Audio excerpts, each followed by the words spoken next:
Hello everyone, my name is Caden and welcome back to more Chaos Head Noah. Last time we completed the first chapter of the game. Again, for us. But this time we're going to be entering chapter 2. And hopefully we'll finally start making our way to the points where I will at least make it past the point where I stopped playing through last time for some reason. Anyways. Games. Vroom vroom! Quick, get on if you're going on the field trip. All aboard! Lying face down on the floor, Nishijo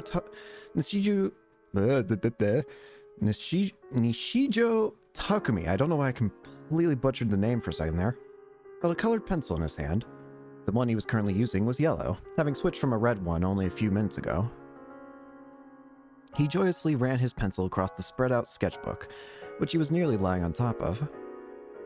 Takumi loved drawing pictures. He would always doodle on the edges of his notes during every lesson at school. The morning news had been left running in the background, but since news and the like was boring to a fourth grader like Takumi, he did not pay it any mind. Vroom vroom! Candy! Get your candy here! Only 300 yen! He was drawing a yellow bus and pretending he was the driver. All ashore, that's going ashore! We're heading out! Vroom! As he imagined the scene in his head, he made it actually happen in the picture. Times where he would get too excited and accidentally draw on the tatami beneath him were not exactly infrequent. Nanami, who would always read manga beside him, would scold him each time he did it. She had some nerve considering she was the little sister, usually saying things along the lines of, "Oh, come on, don't get the floor all dirty." Even so, Takumi never became any less immersed in his art. However, when he got to the point of drawing the people in the window, his hand suddenly stopped. Why? Oh! Then he ripped up the sketchbook and threw it away. Why? On the previous day, on the day where the autumn field trip had only been one more day away, Takumi had suddenly been told by his parents that he couldn't go, even though it had been something he'd been looking forward to for a very long time. So much so that he had been in a constant state of excitement for the entire day, wanting the next to arrive as soon as possible. That cruel declaration from his parents was something Takumi could absolutely not accept. He kicked and screamed, saying he would definitely go no matter what, but it was no use. His parents would not listen to the matter, choosing only to repeat the same words again and again. "You just can't. We're doing this for you, Takumi." Takumi sank into his bed and trembled with so much frustration he was very close to ripping his futon to shreds. He resented his parents from the bottom of his heart. For Takumi, that field trip had been a big, big event that could not have come soon enough.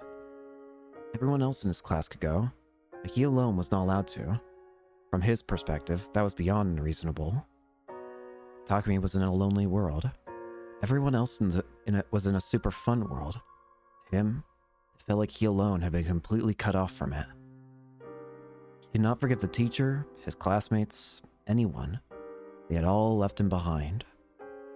And he especially could not forgive his parents for their sudden, unfair decision. So the question is, why did they suddenly cancel it? Is it simply because they couldn't afford it, or did they know something? Those feelings transformed into pure hatred toward his parents, and toward all of his classmates. Takumi bit his lip hard enough to draw blood. He muttered curses at them over and over. "I don't think anyone should be allowed to go." The following morning arrived. The phone had been ringing over and over again since dawn. Each time his mother would pick up the phone, she seemed to be very shaken while talking. Takumi could not get even a wink of sleep. The clock passed 9 a.m. In her usual well-behaved manner, Nanami was sitting on the floor cushion, reading manga. She had told Takumi the day before, "I'm going to take a break from school to keep you company, okay?" As if she thought it was the most obvious thing for her to do. Their father had already gone to work, so he was not around. Their mother was very busy with the phone calls and had yet to prepare breakfast. There was no need for him to go to school that day. Sullen as he was, Takumi opened his sketchbook and began drawing to distract himself. His feelings of rage refused to subside, so he tore up the sketchbook in frustration. As he did that, however... Huh? Hey, that bus. Nanami sounded puzzled. Takumi had thought she was talking about his picture, but her gaze was actually aimed at the TV. Hey, Mommy! Nanami called out loudly to her mother, who was still busy with the phone calls. Now listening, Takumi followed his sister's gaze and stared vacantly at the TV screen. The screen displayed a scene of a collapsed elevated highway. A section that was only about 50 meters long had fallen. Regrettably, a bus driving along there at the time had been caught up in the collapse, toppling onto its side beneath the overpass. It was the very same bus that Takumi should have been on. The bus his classmates were riding on. From just a single glance, Takumi could imagine exactly what had happened. His classmates were on the screen. One child was sobbing, another had blood all across their forehead, and another was lying atop a stretcher being carried into an ambulance. The reporter was announcing the state of the accident with a grave look on their face. But Takumi did not really understand what they were talking about. Taku-chan, it's awful. His mother was standing at the entrance to the room, holding a cordless phone. Her face was pale. The bus for the field trip was in an accident on the highway. It's on TV right now. And Mr. Saito died. For some reason, Takumi was already sure of this. Interesting. So is this part of the okay, I think I see. So, is this part of the...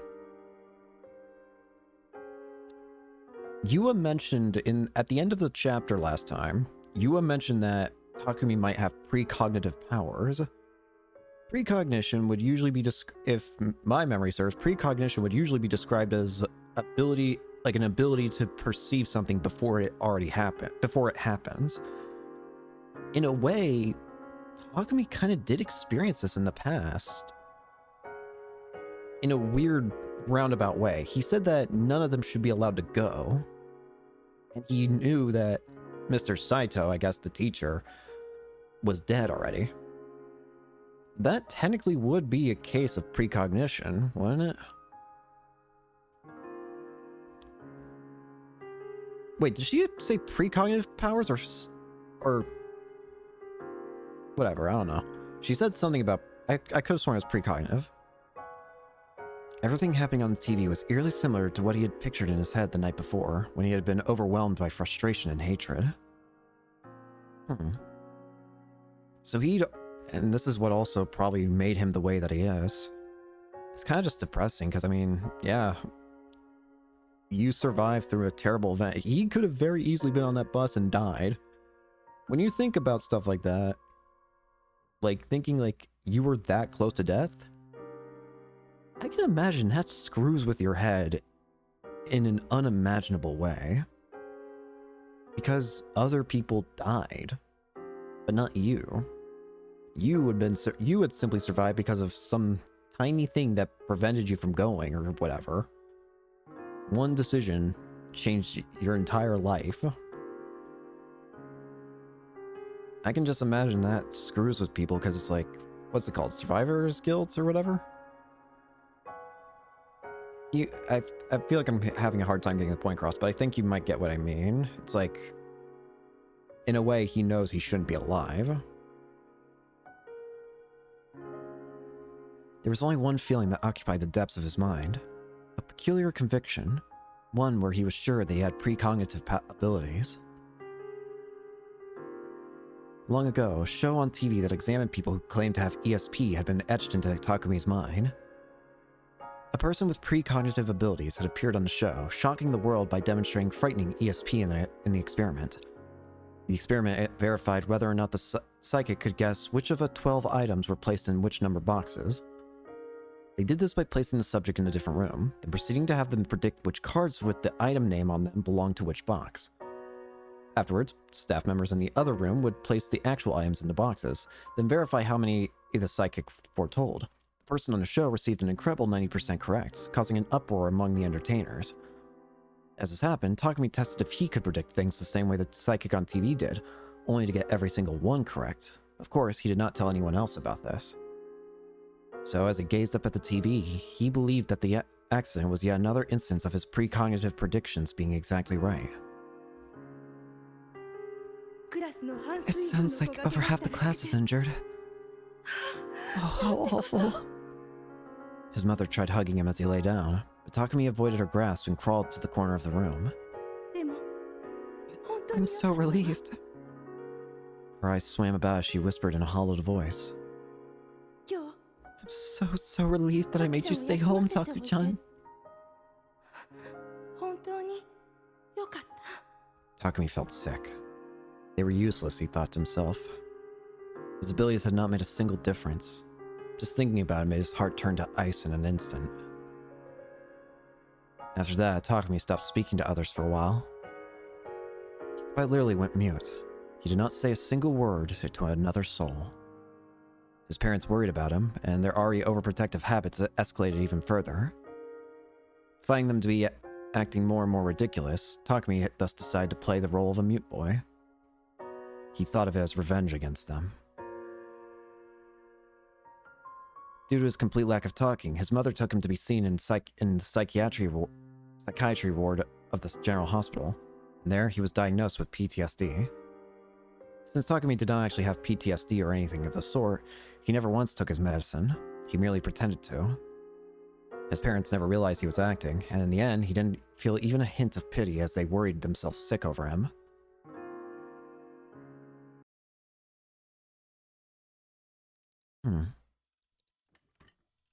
Oh, here we are.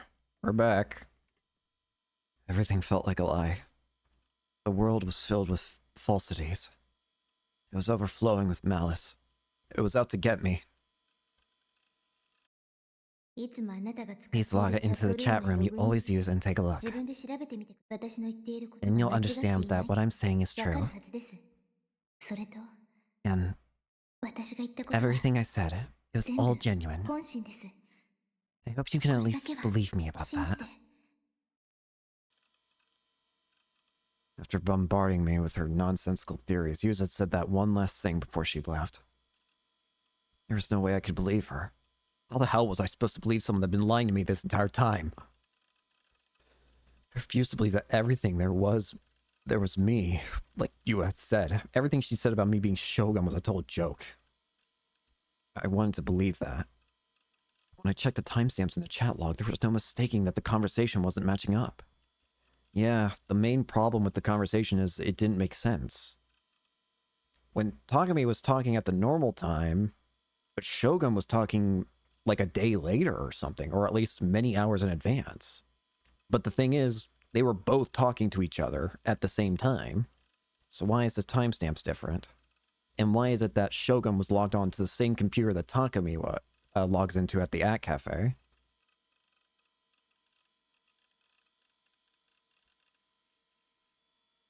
Have I been sleepwalking? Problem was, during the time Shogun appeared to be posting in chat, I hadn't been sleeping at all. If I recall correctly, I hadn't indeed been at Cafe at that time, but I hadn't slept, so I couldn't have been sleepwalking. So, in a way, this is basically saying that if what Yua is saying is correct, then that means that Takumi sent an email to himself from Takumi of the future sent Takumi of the past an email or an image or whatever. Basically, Takumi was talking to himself, two different versions of him, his past self and his future self. But why was that able to happen, assuming this is true? In that case, I wondered why I didn't have any memories of posting as Shogun. Maybe my body had been being controlled by someone else, which would mean... No, that's ridiculous. I felt that the best way to calm myself down was to escape from reality into the fictional world of ESO. In ESO, everything was fake, a lie. At the end of the day, its world was just part of a video game. But in base art, I could become the godlike existence known as Nightheart. A fabrication like that, a lie like that, was something I'd readily accept. I wanted to stay there. Nobody would mind if I did, would they? Or maybe the world of ESO was actually the real world, and my own reality was the fake one. Just a game. In that case, Nishijo Takumi would be a fictional character, and Nightheart would be my true form. ね Hey, Nightheart. え、ナイトハルト。 I called out to the paladin standing inside the monitor. Was I controlling you? Or were you controlling me? Which was it? Could you be real and I a mere avatar? What if the world I was in was just a game in and of itself? If that were true, that would solve every mystery I was struggling with. What if, just like how I was staring at Nightheart within my monitor, what if someone was staring at me in the exact same way? Hi! I'm right here. I'm speaking for you. Whose eyes are those eyes? Oh, what?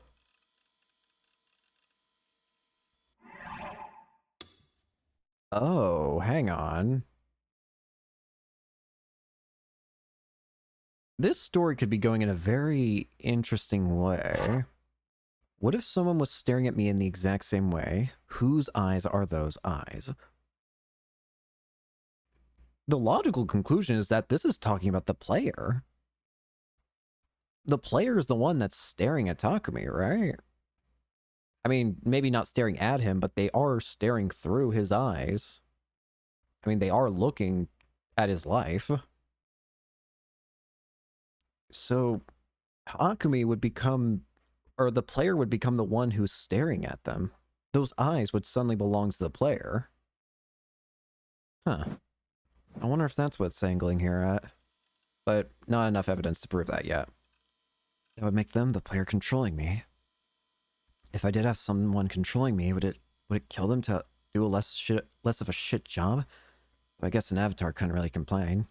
Hey, I don't got much choice here, man. Well, I kind of do with the delusions, but let's not get into that. It would also explain how Shogun and I could be the same person, validating that theory. Come to think of it, it was kind of like what Lisa Lot was. Nightheart and Lisa Lot couldn't possibly exist in Baselar at the same time. I was the only one playing as them after all. You wanna know what would be terrifying to happen in this game at some point? If suddenly, like, Takumi's playing as either Nightheart and Lisa Lot, or Lisa Lot, and then suddenly their other player character comes out. Like if they are playing as Nightheart, suddenly you just see Lisa Lot, or if you're playing as Lisa Lot, you just suddenly see Nightheart attack. It's like, what the hell? Maybe Shogun and Nishijo Takumi were similar and couldn't exist in the world at the same time. It was also possible that it was a bug. Speaking of bugs, encountering that bizarre girl in the murder case, as well as a whole bunch of other stuff that happened, could have been bugs too. Ugh. The image Shogun had sent me had flashed in my mind. I gripped my head with my hands and frantically shook it away.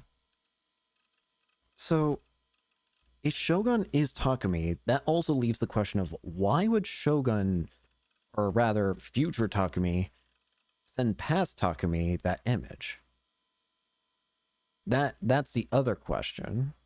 Why would another version of Takumi send a different version of himself that image? He said something about the world changing, didn't he? If you viewed the image, the world changes or something along those lines. But what exactly does that mean? I mean, I feel like there's a lot of different ways that could be interpreted.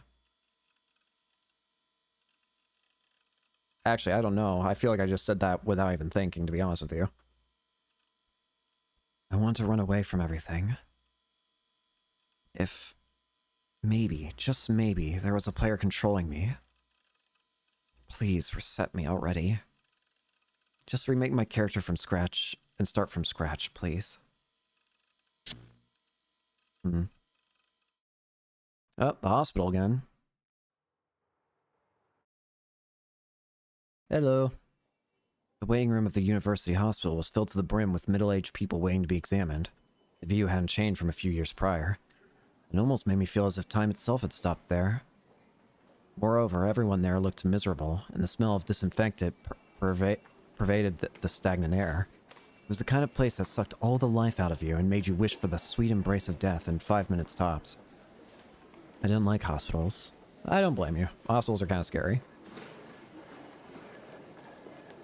The way the lobbies had countless people, yet the corridors beyond felt completely devoid of them, had always freaked me out ever since I was a little kid.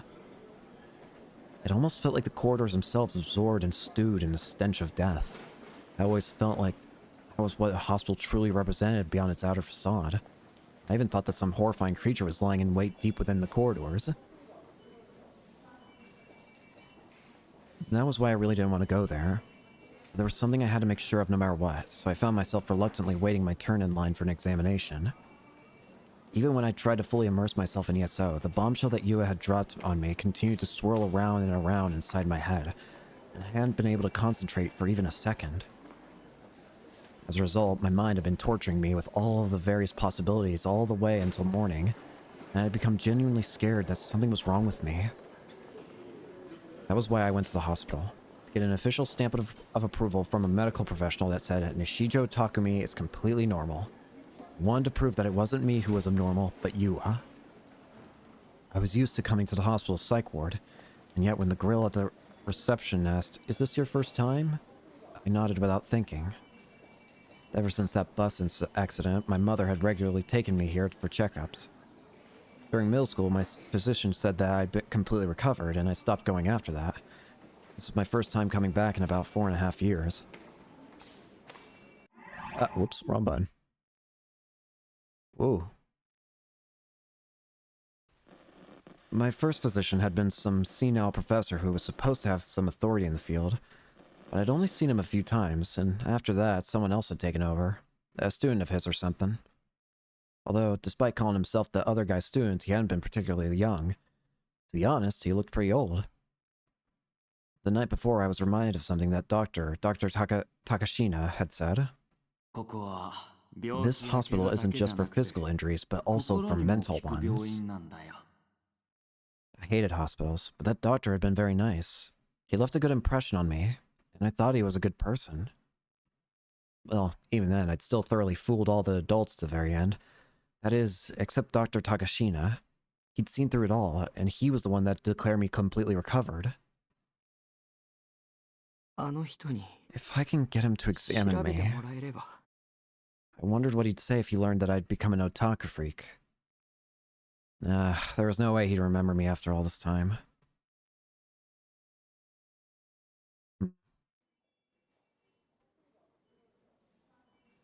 I had to wait 3 hours before my name was finally called.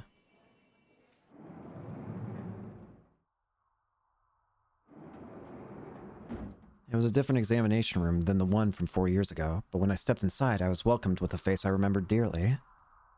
The doctor was exactly what you'd think of when you imagined a kind old man. His face definitely looked older than most, and yet also soft at the same time, and his demeanor only served to emphasize those qualities. He hadn't changed a bit since I'd last seen him 4 years prior. It almost made me wonder if he was physically incapable of getting any older, though I'd never actually known his age in the first place. The desire for me to latch onto him and never let go became stronger and stronger. I could rely on him. He could save me. I felt incredibly happy to see him again. But the first thing that came out of his mouth was, "How can I help you today?" His voice was indeed gentle and filled with a kindness to calm the hearts of others. However, it didn't carry the same familiarity that it had back when I'd been visiting the hospital regularly. It felt like he was only interacting with me on a purely professional level. So I couldn't help but tell him my name. Well, I'm... Nishijo.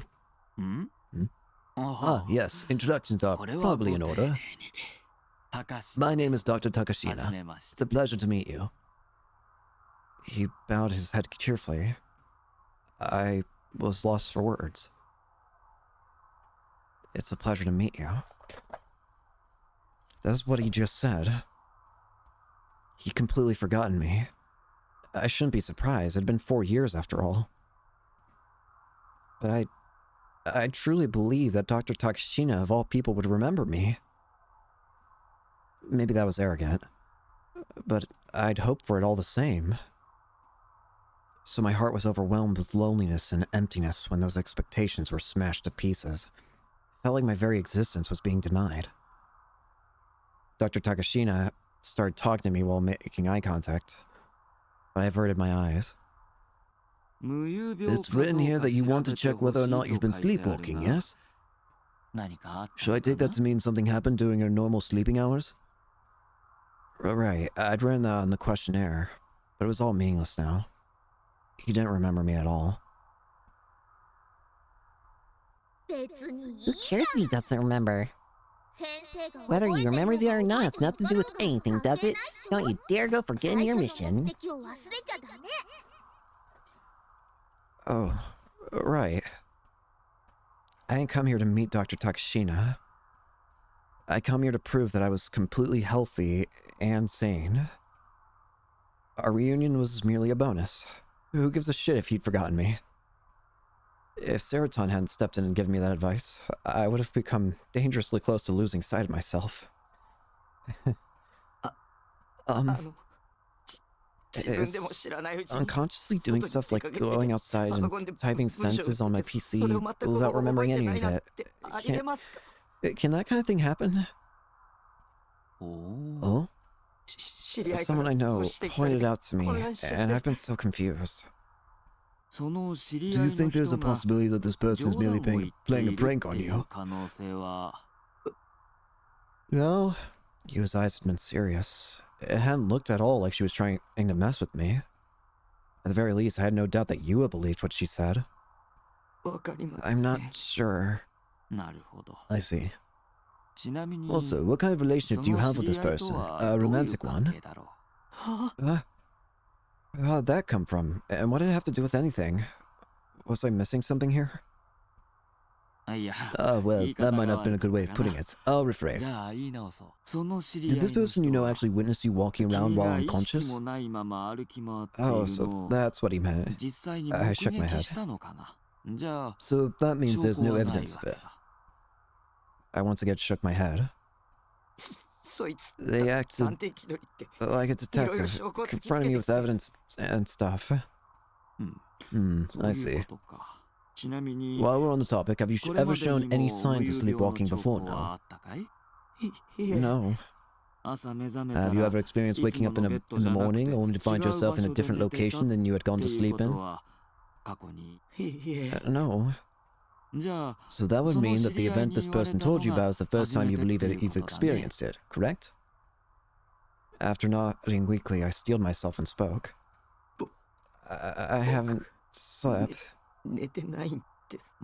Is that scaring you? If so, I assure you it isn't anything serious. Oh, no, That's not what I meant. I couldn't figure out how to explain it, and it was too late to say it out loud anymore. I was too flustered. After scribbling something on a medical form, Dr. Takashina swiveled away from me in his chair and leaned forward toward the back of the examination room.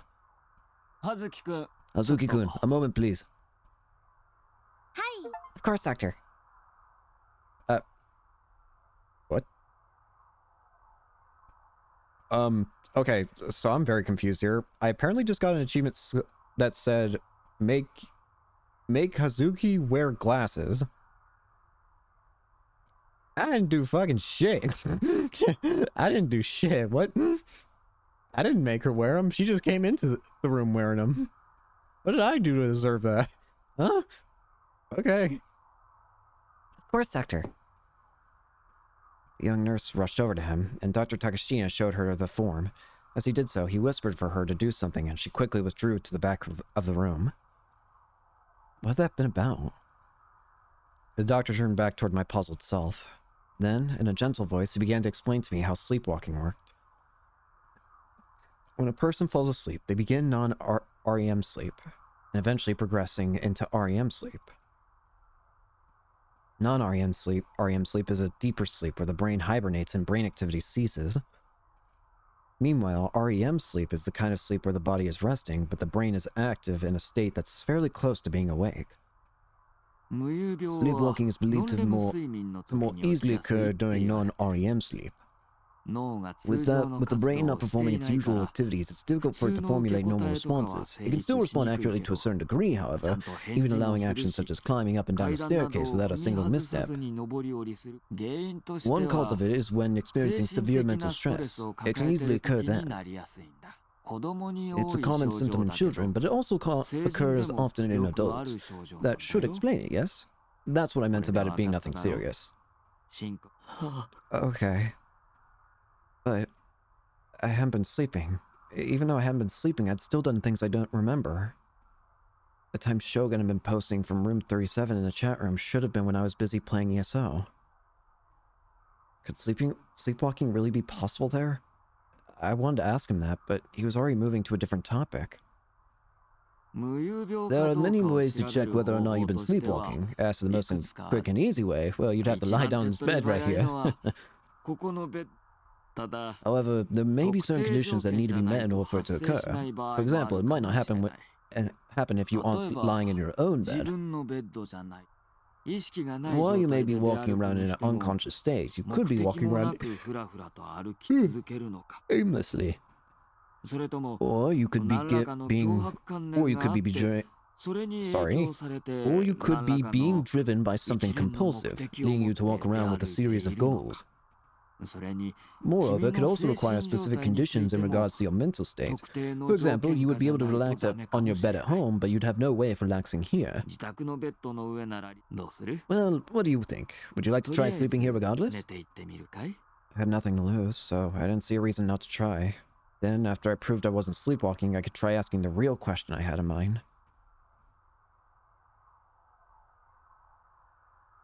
The nurse from before, Hazuki-san or something, guided me over to the hospital bed located at the back of the room. As it wasn't a bed meant for sleeping, it was firm and uncomfortable. Then again, considering the sofa I usually slept on, that shouldn't pose any problems for me. I'll come to wake you up in about 3 hours from now. The nurse was pretty damn cute.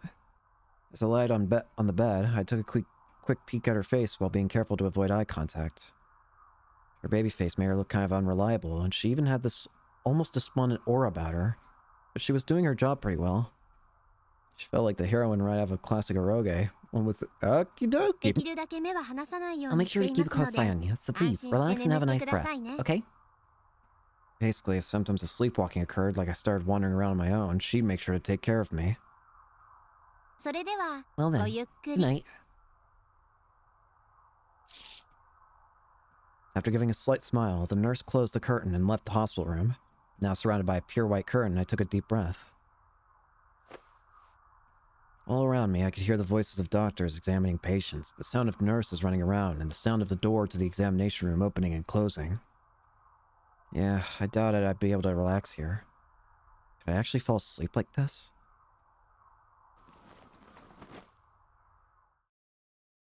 Figuring I had nothing to lose, I closed my eyes. No matter what I did, my mind refused to think of anything other than that corpse that had been massacred and crucified with stakes, as well as the gory pictures Shogun had sent me. So I forcibly conjured serotonin into my head. Oh dear. Rocky, you're amazing for going to the hospital, even though you hate going outside. I've been thinking this for a while now, but you're like actually super duper strong, aren't you, Taki? Sarah animatedly moved about in my delusion. Her cute voice chirped for me. I really love how strong you are. Also, Taki, you know you don't sleepwalk, right? I watch you every day, so of course I didn't know. I'm a gosh darn Taki expert. You can't let the 3 girls trick you. Besides, you got me here, right? Let's spend the time in that dumb container. Let's spend time in that container house again. Just the 2 of us, you big dum dum. There, it's she really was my ideal waifu. There wasn't a single woman better than her. 3D. The fuck was that? I wanted to go home already. I wanted to go home and have Seroton welcome me back with a smile. Wait for me, okay, Seroton? I'll be coming home soon. Nishijo-san. It's time to wake up. Come on, open your eyes. Seroton softly placed her hand on my chest and gently rustled me awake. Now this is the kind of thing I've always dreamt of. Living together with Seroton, I'd have her wake me up with every morning wearing nothing but an apron. Thank you, Takami. Nishijo-san. That's Hazuki. I slowly opened my eyes. Hello. Someone was looking down on me from above. I accidentally made eye contact with them. It was the nurse, Hazuki-san. I frantically looked around myself. Just like before, I was lying on the hospital bed. So, everything from when Seraton had started talking to me was just a dream. Good morning. You ended up sleeping soundly for 3 hours. A full 3 hours? It felt like I hadn't slept any more than 5 minutes. As I rubbed my eyes in a daze, Hazuki-san glanced at me before covering her mouth as if she couldn't hold back a smile. Is Seraton your girlfriend? What? You're muttering her name in your sleep the entire time. Even I could tell that I was going pale. I made one hell of a mistake. How could I have let someone hear my sleep talking? It's more of all things I could have said. I blurred out Seraton's name. Fuck. So this is despair. I want to die. But ultimately, you showed no signs of sleepwalking. As she opened the curtain, Hazuki-san conveyed that to me. Well, it's possible that symptoms didn't occur today by chance, so we can't definitively say that you haven't been sleepwalking. No, I really don't think I'm a sleepwalker, so... More importantly, I had to ask the doctor that really important question. I couldn't see him anywhere. As I looked around, Hazuki-san handed me a blank form. Not really focusing all that hard, I took it from her and ran my eyes over it. It was a fill-in-the-blank style form. It's a checklist to assess your mental condition. It functions more or less like a psychological test, and the doctor said you can go home after filling it out. Where's the doctor? I'm very sorry. He's very busy with other patients right now. He said to see how things go until next week and to come again if there's no signs of improvement. And again, it wasn't like he was my primary physician or anything. I suppose he'd probably just given Hazuki-san a bunch of directions to get me out of here. Well, I guess that means there was pretty much no point to me coming to the hospital today. I really wanted to ask Dr. Takashina about the someone that wasn't controlling me. Whatever it meant, it was a really chilling symptom, so I didn't want to leave without getting an answer. That being said, I didn't have the courage to demand Hazuki-san bring him back to see me, especially when she already looked so apologetic. Reluctantly, I decided to give the test a try. Guess I'd write about my symptoms on the back of the sheet or something. If I did that, I should be able to get our examination scheduled for next week. The test is very simple. Each question will answer with either yes or no. If the question is applicable to you, please mark the box labeled yes. It will be used as a reference so we can personalize your treatment going forward, so please consider your answers carefully. Hazuki-san went out of her way to explain the procedure thoroughly. The test had some strange questions mixed in, ones you wouldn't normally expect to run into at a hospital. It really did seem like some sort of psychological test. Would they really be able to actually learn something from questions like these? Hazuki-san stared at me intently. She showed no signs of leaving. But it wasn't like she had nothing else to do or anything. It was more like she was watching over me or something. My nervousness at being watched made it hard for me to think clearly, but I guess she was just doing her job. Either way, I knew I ought to fill out the test quickly. Oh. Okay. I guess just... You know what? Sure. I'll just answer the questions as I would answer them. Can I scribble in the O? No. When you have business to take care of, you prefer to use emails over phone calls. Kind of. Yeah, we'll go with yeah. Can you? Yeah, okay. Your ears ring every now and then. Mine do. It's not often, but I sometimes just have moments. It could be because I've always had... In the past, I had a lot of ear troubles. I had to get tubes in my ears when I was like a kid. And, because I had like a lot of ear pain as a kid. Nowadays, I don't really feel it that much, but every now and then I'll just have this moment where it feels like my ears ring, but it lasts for like maybe a minute and then it doesn't happen for like another month or two. You've felt someone's gaze and turned around before? Yeah, I'd say I have. You've seen objects that are supposedly stationary move for an instant. Nah. You've experienced premonition. I would like to say yes, but realistically speaking, no. While looking at a digital clock in passing, you've seen the same numbers appear in sequence. Isn't that normal? And isn't that normal? You've already cried once this month. I cry every month. We're not answering those.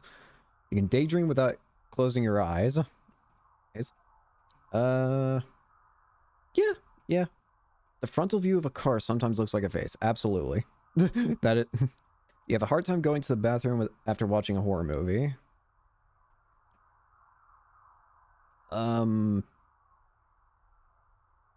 I used to as a kid, but not now. You cannot handle haunted houses.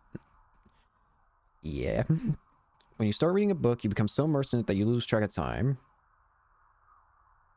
While I don't read books much anymore, I did used to read them, and yeah, I would say back then, yeah.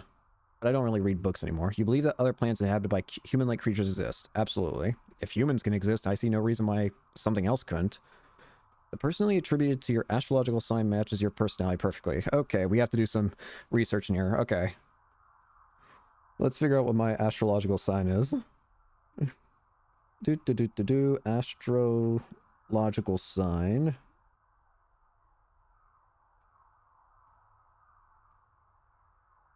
What is...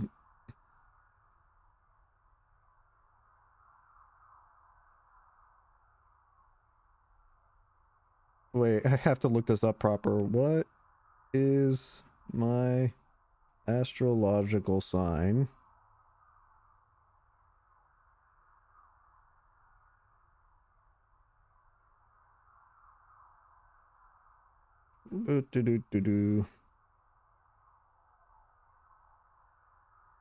This is not helping me.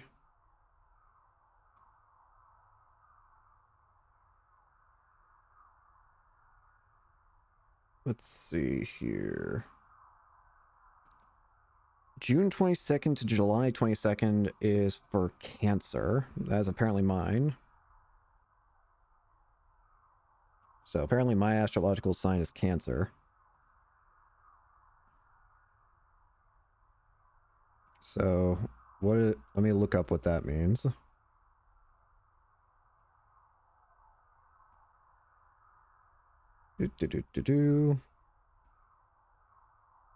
Cancer.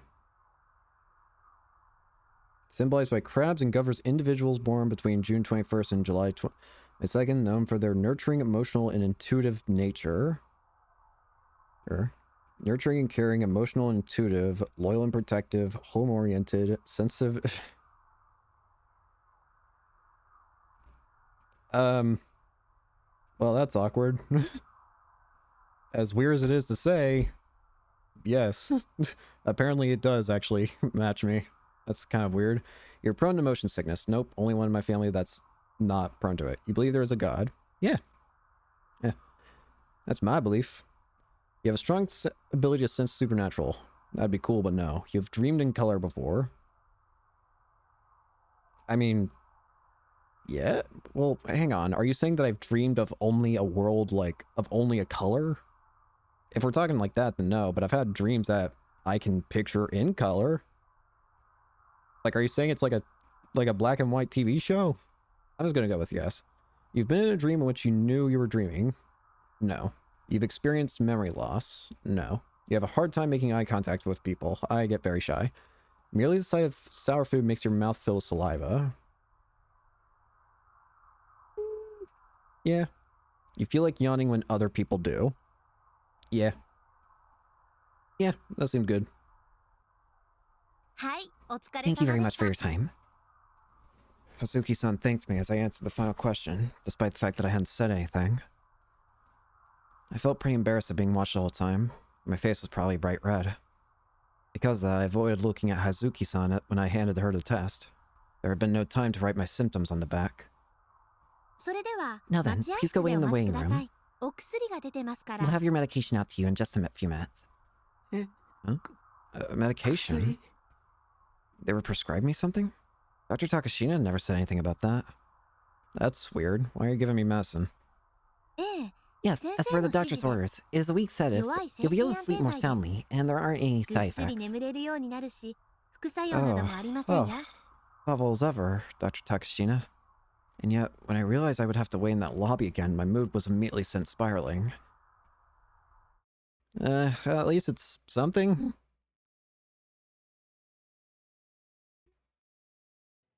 The value of death. Life is suffering caused by desire. To end the suffering, we must end desire.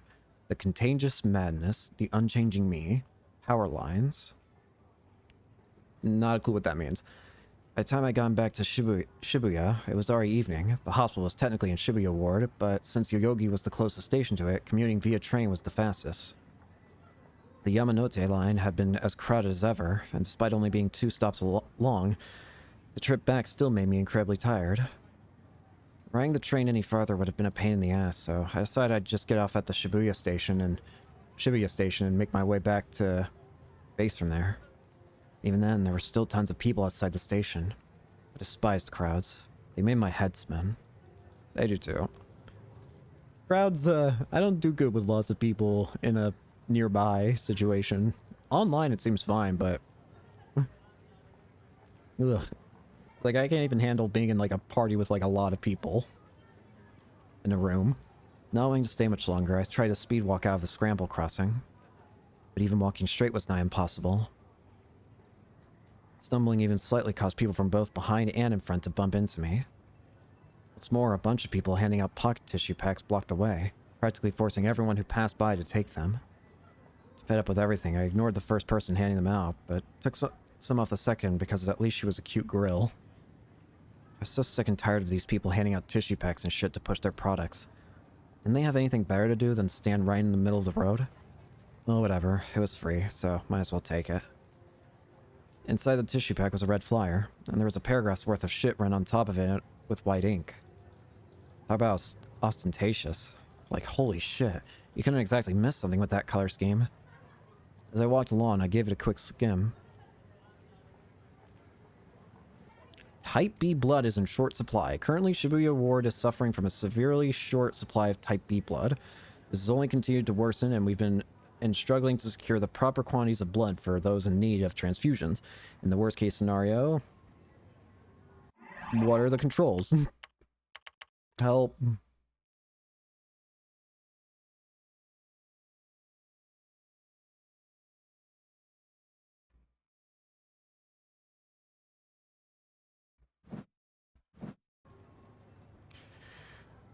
In the worst case scenario, this may lead to the deaths of many. Without your cooperation, lives may be lost. Please consider becoming a blood donor and visiting the donation line, I assume, located at Shibuya Station at the Inokashira line. I thought back to the form I filled out in the hospital. Maybe I didn't have any memory of filling out something like that 4 years ago. Maybe the way they examined patients had changed recently. Even then though, something that felt oddly familiar about the test. I will say, it didn't exactly feel like a test for a medical place. I don't know. Deja vu. I've been getting hit by it all the time recently. Having my mind and body not function the way I wanted them to, the sense of dissonance was an incredibly uncomfortable feeling. So in order to ascertain the true case behind the deja vu, I tried flipping back to the pages of my memories. I thought back to when Mom had taken me to the hospital about once a week. I'd kept my mouth shut at all times and only expressed myself via nodding or shaking my head. At first, I'd been taken to a perfectly ordinary examination room, but since I showed no signs of improvement, I started going to a different room before long. The room had essentially been a counseling room, which meant it put the patient's relaxation first and foremost. In other words, there were sofas and plushies and whatnot located all throughout the room. Dr. Takashina had taken a very patient approach to treating me, all while refusing to blame my situation on anyone. He alone caught on to how I was merely choosing not to speak, rather than having the inability to do so. Meanwhile, my mom would always talk to me in an unnaturally cheery voice. Every time I'd gone to the hospital, the doctor would always welcome me with a refreshing smile. The nurses also treated me with all the love and care they would. And... And I had a feeling that there had always been one more person in the room. Oh yeah. I see him now. There's a guy in a black suit. Right. There had been a man in a black suit. One that felt fairly out of place in the hospital. As I'd been doing my best not to speak, I never asked about him. I didn't know who the hell he was the entire time he was there. He didn't feel like a doctor, and he always stood all alone on a fair distance away from everyone else, all while gazing out the window. I dubbed him Mr. Nozomi in my head, though that wasn't his actual name or anything. Nozomi. Nozomi. The man in the suit had always had a badge on his chest, no matter the situation. And on that badge was the word Nozomi. It looked like a logo to me, though, so it probably wasn't a name tag. Oh, I knew why it was bothering me now. That test from before also had the Nozomi logo printed on it. Oh, did it? Huh. I had a hunch that I'd seen it somewhere before, and now I finally remembered exactly where. It was like a huge weight had been lifted off my chest. That aside, what was Nozomi anyway? I was pretty sure it was the name of a business. It could be a counter-terrorist organization found by a gorgeous female CEO named Mrs. Nozomi. It's just like a manga.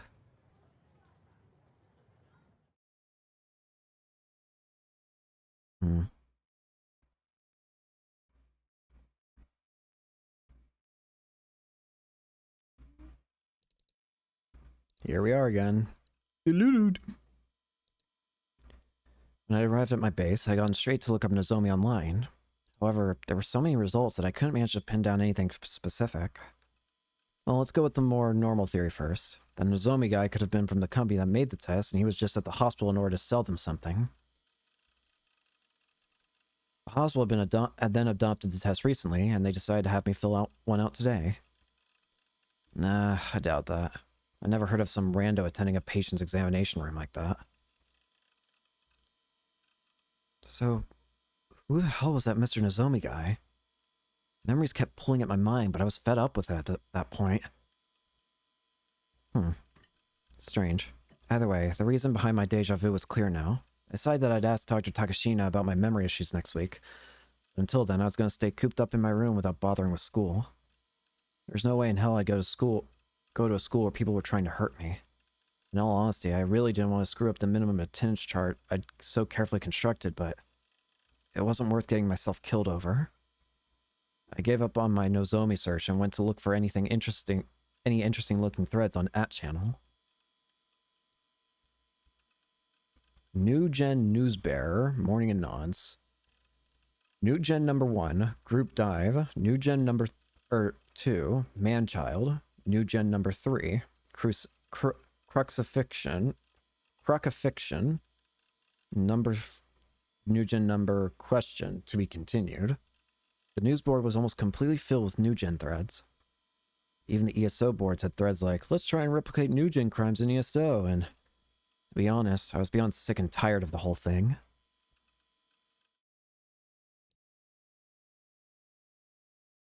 Heading back into ESO, I found Grim.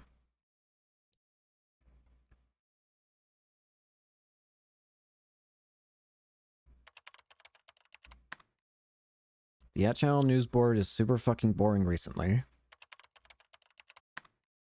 They really won't shut the fuck up about New Gen. Well, it is the biggest thing of note recently. Whenever a new incident like this happens, people always freak the fuck out about it. Shitstorm incarnate, lol. They still haven't caught the culprit? I mean, you and I both know the police are incompetent, lol. There are tons of idiots all over the web painting the culprit as some moe hot chick, lol. That demon girl. The desolate eyes of the girl I'd seen at the Crucifixion murder scene flashed through my mind, and I felt a shiver run down my spine. As much as I didn't want to remember, that ghastly memory would come back any time I let my guard down. Wait, I'd seen the culprit's face. I knew who they were. Should I report to the police? I didn't want to get involved. Demon girl, is there already an offshoot of the perp like that? That might be taking it a bit too far, to be honest. Anyway, these new gen cases are seriously interesting, dude. I joined the Frapara new gen community. You're getting way too into this. Everyone but you and Sisson from our guild has joined. Oh god, was he serious? No, I wouldn't be able to hop on and chat with my guild anymore. Nugent is some weird shit, man. Gives me the chills. I knew you were too into gory stuff, Grim, but... Don't tell me you're the type that looks for artistic merit in murder cases. True, the crucifixion corpse could have easily been mistaken for modern art, so it'd be fair to say that it was artistic in some sense. Now, the only thing you should be seeking here is how lewd it is. It's the ultimate form of BDSM. What are you on? This guy's hopeless. I better do something quick. You'll get it once you leave behind your virginhood, Nightheart, Ton. You lowly bastard. Are you saying you're not a virgin? You damn traitor. Back on topic, though. The site pulling all the info together is filled to the brim, so you really ought to take a look. I really didn't want to. I was scared to.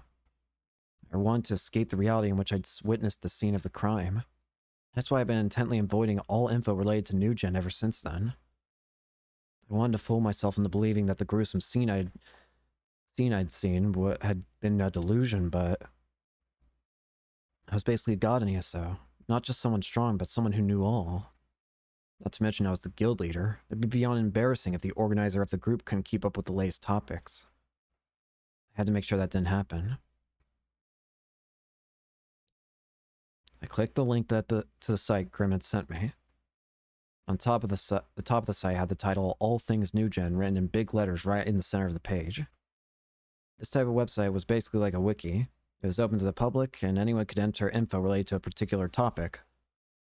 In the case of this Nugent site, loads of people entered info concerning Nugent and the site updated as they did. Sites like it tend to suffer from unreliable info being mixed in, as well as its fair share of vandalism from trolls. But they could still be pretty useful for getting a quick overview of an incident. Many links were pasted all over the page. I promptly clicked on the link that read Current Timeline. My heart raced. Just reading the site was making me nervous. My palms were slick with sweat. The first incident dubbed the group dive was a suicide of 5 high schoolers that had jumped to their deaths. Hang on, let's read this website real quick. All Things Nugent. Want the general news?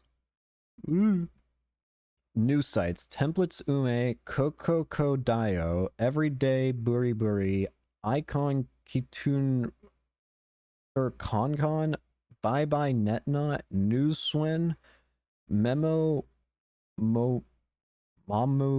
Me. Good. Come. Hickey Nicky. No. Trick to Watori. Homo. Nyokin Yokimoon.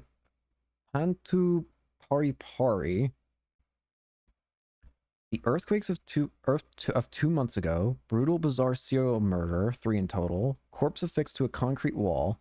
Witnesses claim they heard nails hammered around the crime scene. Are the crimes all being committed by different people? Crucifixion, manchild, group dive. Victim was a 56-year-old university professor. The earthquake of 2 months ago. Name the following post will be presented by Anonymous. 2 months ago, an earthquake with a seismic intensity of 3 occurred, with Shibuya as its epicenter, and yet there were 8 fatalities.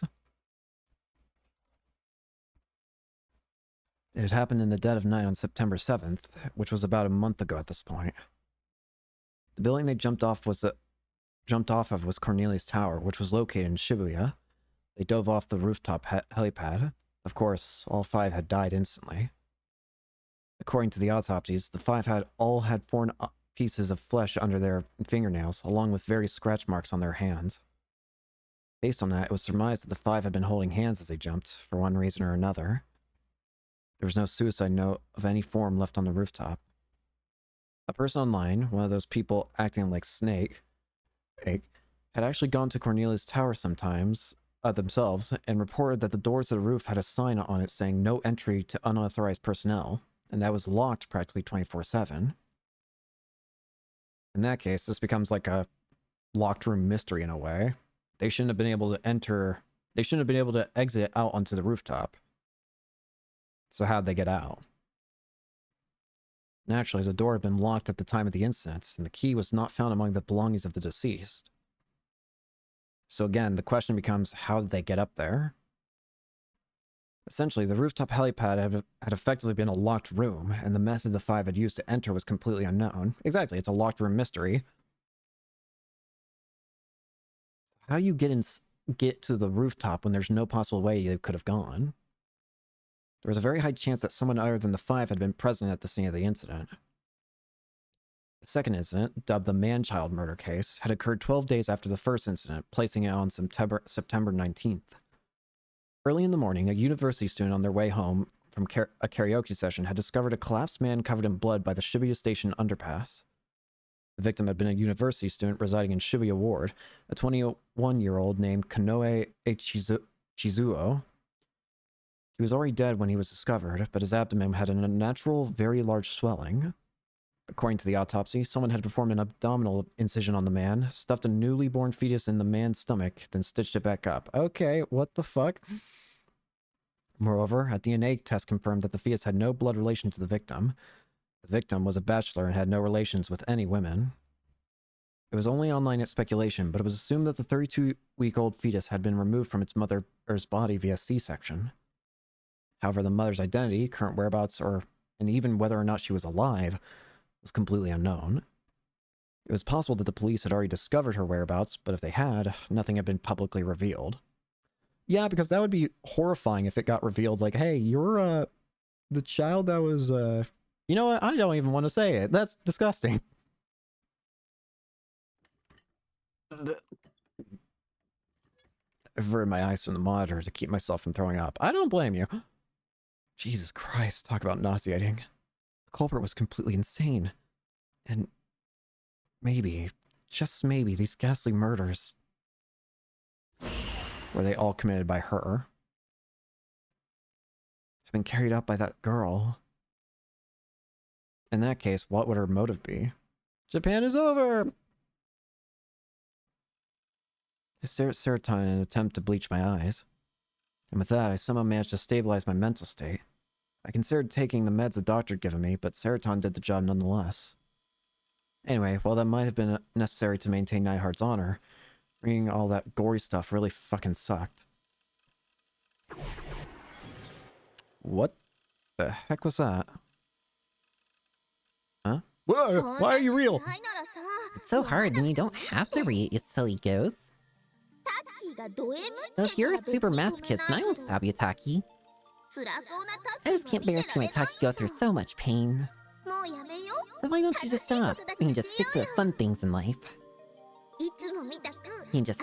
Nope, okay. How rough one caring you are, Serotonin. I have no problem with anyone that does this stuff, I just feel uncomfortable saying it out loud.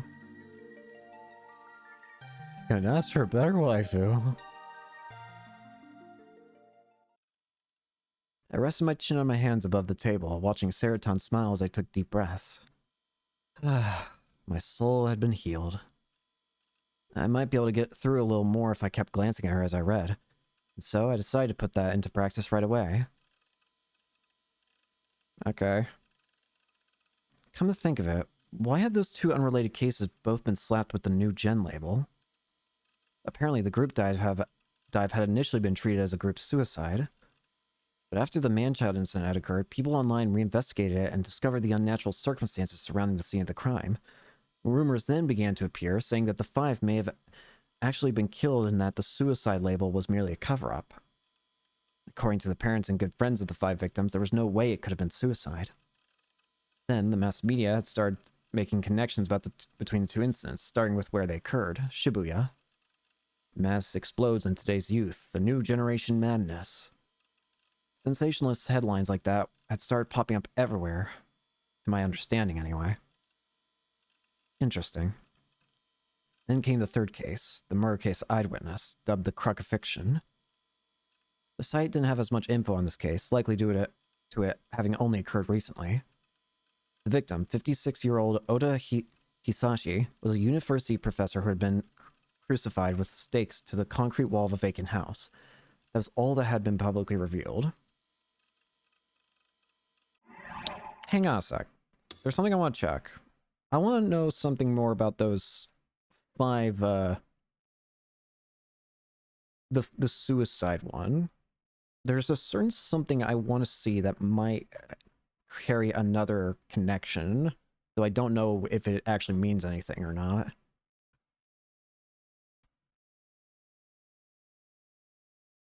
Let's see.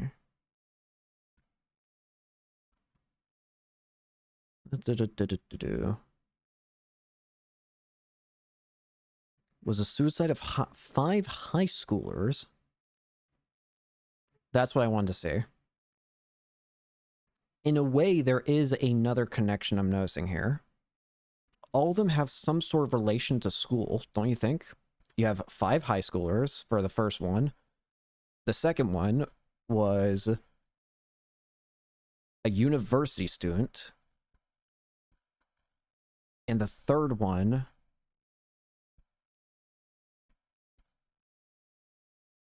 Where is it? A university professor. While it might not have any relation to it, there is technically a relation with them all being, with all of these people being in some form of educational, like having, like, I don't know, you have students, you have a university, you have high school students, a university student, and a professor. These are technically all people with educations, right? Or at least have some relation to, like, educational institutions. So, is that a connection, technically? Many of the neighboring residents had claimed that for over an hour after the time the crime was thought to have occurred, around 8 p.m., they could hear the sound of nails being hammered into something. Even I'd heard the sound. I could hear it now, a horrible, terrifying sound. On a related note, no connection between the third case and the group dive or the man-child had been discovered yet. But with it being the third abnormal incident to happen in quick succession in Shibuya, the crucifixion was naturally treated as another new gen incident. The police and mass media believed that all the crimes had different culprits, but the predominant opinion online, or rather, what most of the net hoped was going on, was that the crimes either shared a single culprit or an organized group of culprits. There were also many occult-based theories whispered about online, such as that everything had begun with the earthquake from 2 months ago. 2 months ago, an earthquake with a seismic intensity of 3 occurred, with Shibuya at its epicenter. Although the scale was fairly minor, there were still 8 fatalities, which became a popular topic of discussion. Come to think of it, it was true that the new gen cases had begun after the earthquake. Okay, so does the earthquake... Why would the earthquake... Why is there something... There's something... A slave card? Huh?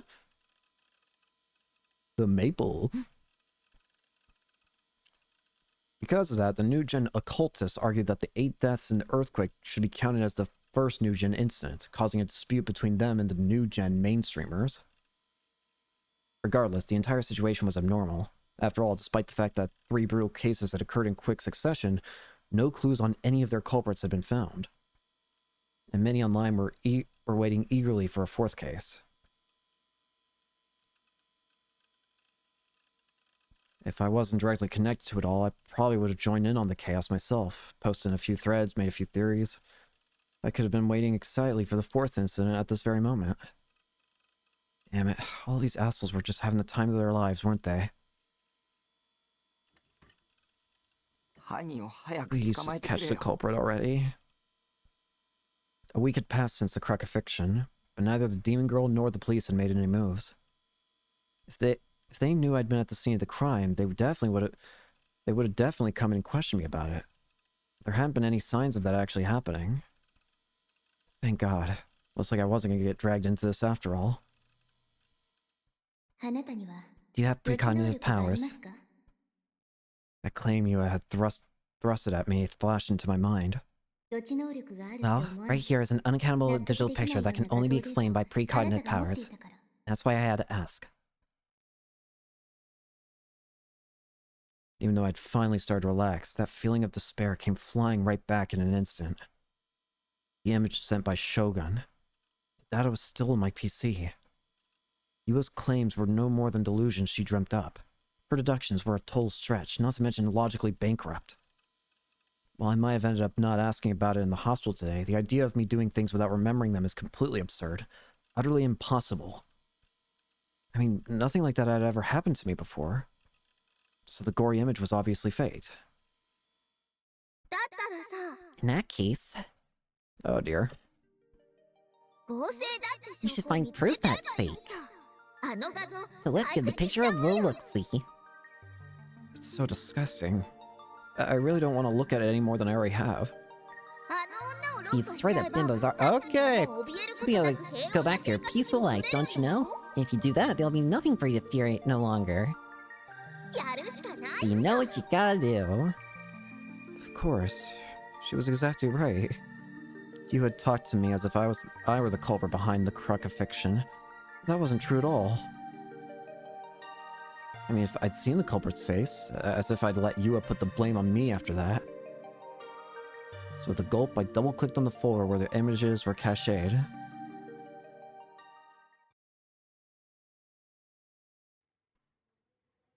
Huh? It was the first time in 3 days that Ban Yasuji had set foot in the Shibuya police station conference room. Oh. The investigation meeting for the Maru Yamocho crucifixion homicide case had already begun, and Ban was greeted with universal gazes of displeasure for his tardiness. Ban forced a polite smile before bending down to sit. He supposed that it was not quite the right time to reveal that he had been cooped up in the bathroom with diarrhea. The Maru Yamacho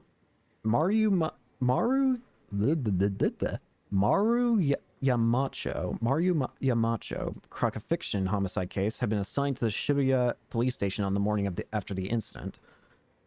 As they were lacking in manpower due to the Cornelius Tower mass suicide case and the Shibuya Station undergrad and fetus homicide case, even the third-rate assistant inspector, Ban, whom the Metropolitan and Police Department's investigation division were practically begging to retire, had been called in by the main office. Moreover, as all the incidents had occurred within the Shibuya police station's jurisdiction, it was an unusual situation in which a single jurisdictional station was utilizing 3 special investigation teams. Because of this, operations were made quite difficult, with the 3 investigation teams having access to only one large conference room that they had to alternate between. The mass media was hailing it all as one large case known as New Gen, and there were rumors that the police would combine the 3 investigation teams in order to make a New Gen investigation division, thus solving the issue of manpower. All the detectives found this prospect completely asinine, regarding it as nothing more than an absolute joke. Assistant Inspector, your report. Ban Superior, Inspector Matsunage, who was in charge of the investigation team, called out to Ban with a piercing gaze. Ban did not notice this. He simply continued to cool himself down with the handheld fan as he took the moment to recuperate. Assistant Inspector. Assistant Inspector Ban, are you listening to me?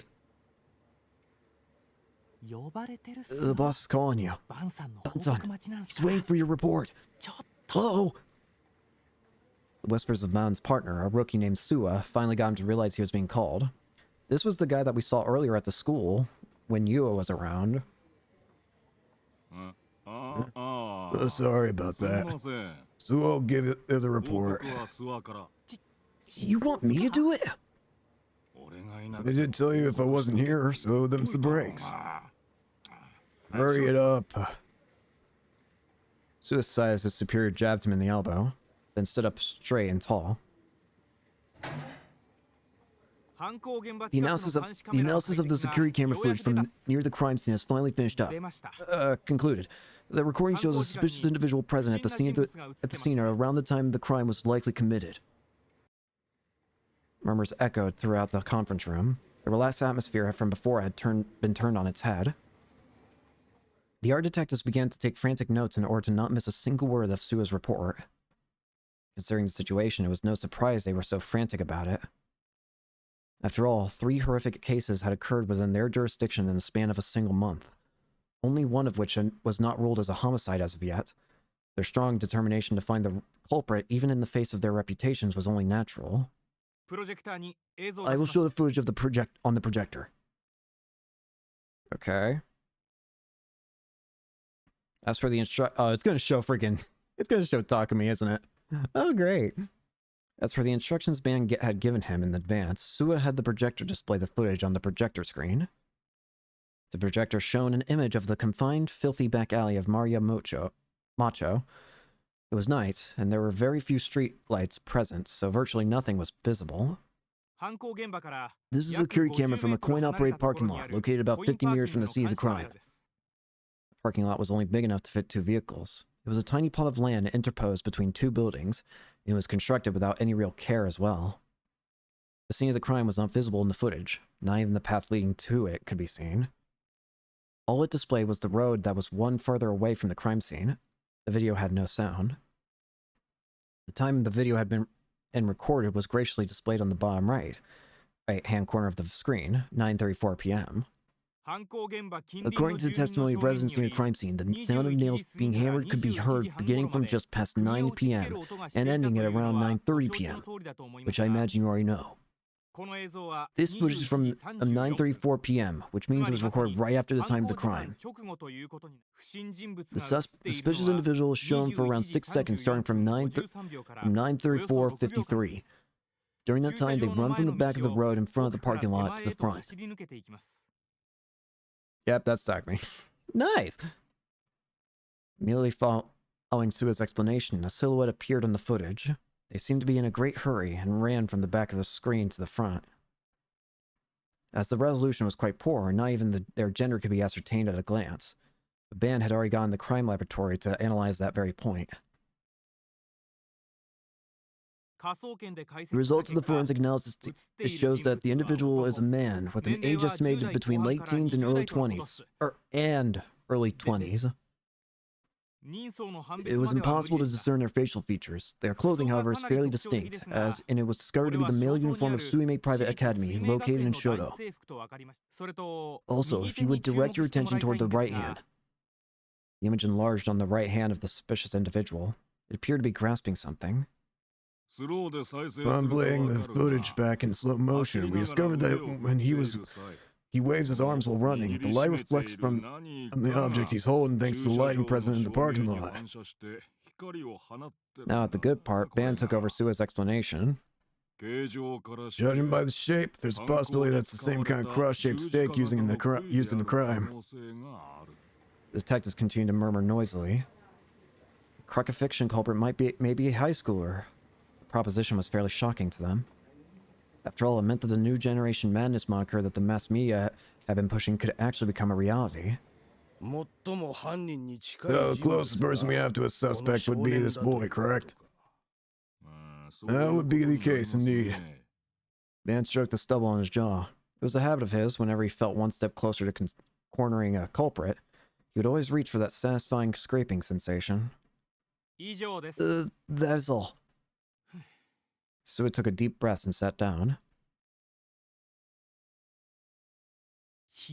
You're the worst, sir. I can't believe you robbed me of the best part like that. Ignoring Sua's grumbling, Ban once again burned the image of the high school boy into his mind. So, you finally shown yourself. Now I've just got to grab onto you and never let go. Oh boy. This is gonna get interesting.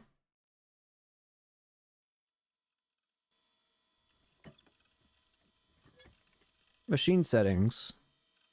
Internet cache.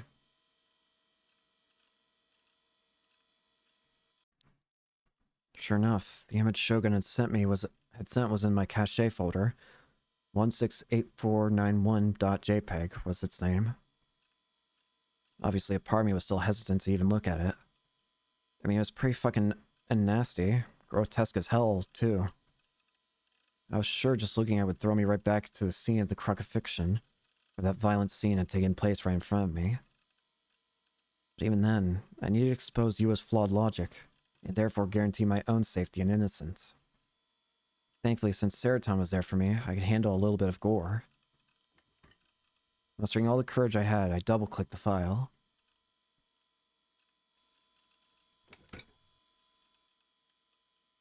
God, it was so gory.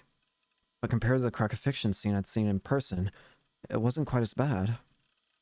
Telling myself that the image had to be a fake, I was just barely able to stomach it. When I first received the image, I closed it immediately after looking at it once. I hadn't inspected it thoroughly. This time, holding back the urge to vomit, I decided to examine the image in excruciating detail. I didn't know how much I'd be able to tell. I didn't know how much about how to tell whether a picture was a fake or not. But taking a look at the shadows, seeing if there was anything off about the surrounding area and other stuff like that should probably be enough. The only possibility I had in mind was that the photo had been taken in advance, and the crucifixion corpse had then been put on top of it using CGI. And then, the day after, Shogun had sent me the picture to me. They executed the crime exactly as they edited in the image. Thanks to the poor resolution and how dark the image was, I could only really see the stakes, leaving the identity of the victim unclear. Light was only hitting the area surrounding the corpse, yet something about the image was just begging for me to look at the crucifixion itself. I felt like that was the intent of the person who'd made it. I mean, come on, focusing that much light around the corpse was kind of overkill, don't you think? Well, it wasn't like I'd been paying close attention to the actual crime scene, so I couldn't really jump to conclusions. In the picture, the demon girl wasn't standing in front of the crucified corpse. When I opened my eyes and looked even closer, I noticed a silhouette in the dark spot on the left side of the image. I do see a weird color, like it. I don't know. I do see something. Look right above where it says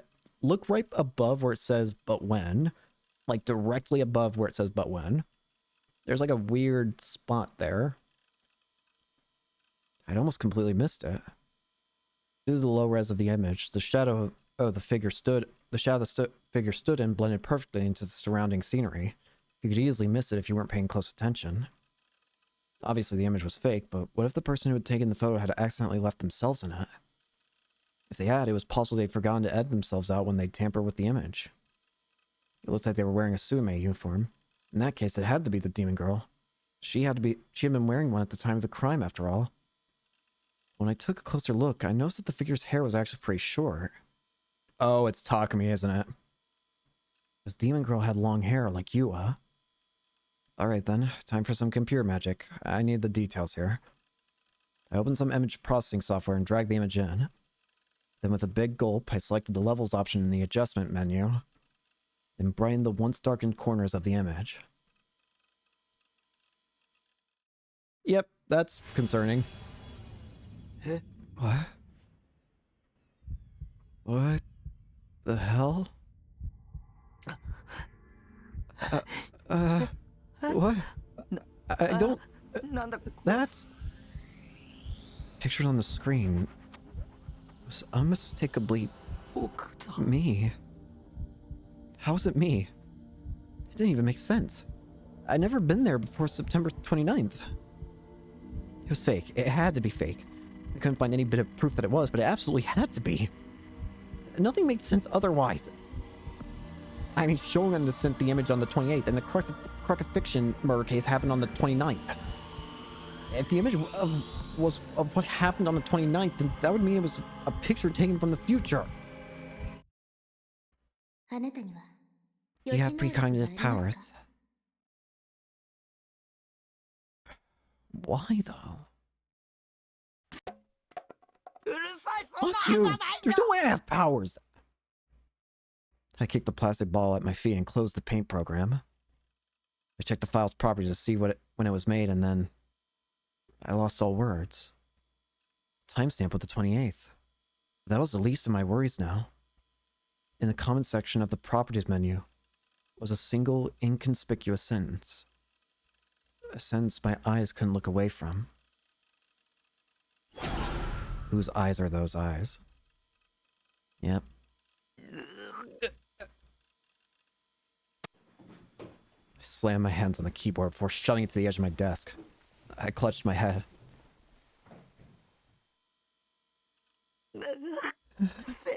Save me, Sarah. I could barely hold back my tears. What the hell had I done to deserve a whole week of nothing but more and more insane bullshit? Why was I the only one that had to deal with this shit? Hang on a sec. If they had somehow managed to get a photo of me, and then they edited it to the image of the crime scene, that would mean either Shogun had taken a photo of me without my consent, or they had somehow obtained my photo from another source. And considering how he'd suddenly entered the chat room and started talking to me right after Grim had left, he had likely been aiming for me and me alone from the very start. Shogun might very well have discovered my real identity. If that was true, then Shogun, the demon girl, anyone could raid my base at any moment, and then I'd be abducted. I felt a chill on the nape of my neck. It was the gaze again. There was something there. Watching me. Don't look at me. Did you really think I'd turn around? I knew the rules of the game better than anyone. It'll take more than that to make me a turn-around game. Fear sent goosebumps all over my body, and I felt a strong urge to check that the door was locked. But instead of doing that, I just continued to stare at my monitor, as I was way too stubborn to let myself lose. Unable to calm down, I opened up my default word processor and wrote down everything on my mind.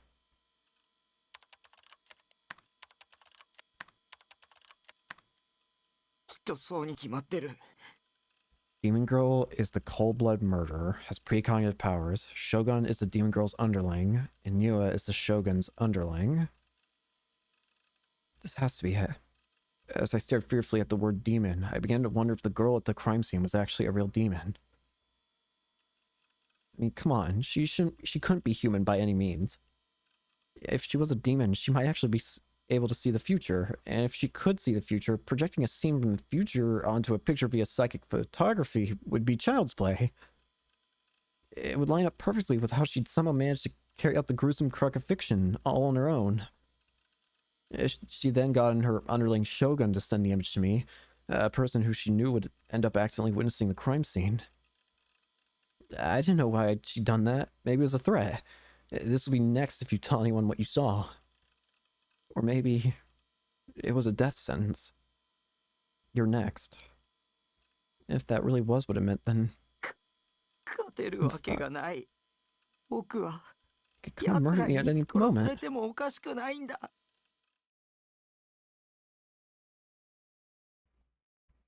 Oh boy. Kusunoki Yua faced the PC in her room. Her profile gravely serious, she swiftly read through the information displayed on the monitor. Before long, Yua let out a small sigh and released her hand from the mouse, glancing at a piece of paper sitting within reach of her. So now we're looking at Yua's perspective of things. Okay. It was the very same paper she had put before Nishijo Takumi the day before. The printout of the chat log between Neidhart and Shogun. Nishijo-kun. Nishijo-kun. Yua muttered a single name. The view of Takumi sitting alone on that Shoto Park bench appeared in her mind before she quickly shook her head to drown it out. Suddenly, she looked behind herself in surprise. Just now, it felt like someone was watching me. Uh-oh. Huh. Her gaze stopped upon a large stuffed Garo Froggy enshrined on her bed. Wondering if it had just been her imagination, she tilted her head in puzzlement. Then, she slowly rose to her feet, walked over to her bed, and fell onto it head first. She smelled of the sun. It seemed that her... Oops, I clicked the wrong button. It seemed that her mother had kindly dried the futon earlier today. Yua buried her face in that relieving scent, her gaze wandering about vacantly. Her room was very neat and orderly, placing her meticulous personality on full display. This especially applied to her large bookshelf, which was rather incongruous for a room sized at around 13 square meters. It was packed tightly with countless books, leaving hardly any gaps. However, charmingly, the lower half consisted of nothing but complex academic books, computing-related books, and other similar material, contrasting greatly with the upper half, which was filled with shoujo manga and anime DVDs. With another sigh, Yua turned her body face up and stared at the ceiling. DID. DID? Wait. The only DID I know of is dissociative identity disorder. Oh, yep. A condition in which a single person has more than one personality, commonly referred to as DID. A personality is defined as a continuous pattern of engaging with one's environment while being aware of the environment and their ego. In other words, a human being's ego presents itself by recognizing the continuous passage of time, confirming that their actions and subsequently received information are consistent, and from there is themselves. Personality change in DID is sudden. It can be triggered by psychological stress, social stress, as well as various other environmental factors. The disorder is characterized by many cases in which the different personalities do not retain the same memories. Hey, excuse me. The age of onset is in early childhood, but it may not always be clinically apparent. It is easy for the disease to become chronic should the patient have experienced some form of childhood abuse or psychological trauma. It was first referred to as multiple personality disorder in the DSM-3, Diagnostic and Statistical Manual of Mental Disorders, 3rd edition, published in 1980, and by the American Psychiatry Association, and while the name may be a commonplace, it has not been used since the DSM-4, 1994. She muttered the name of a mental illness she had just been researching. An explanation related to it was still displayed on her monitor. It must be so hard. Yuba hugged the stuffed Garo Froggy by her pillow tightly as she thought about Takumi. Oh, does Takumi have dissociative identity disorder?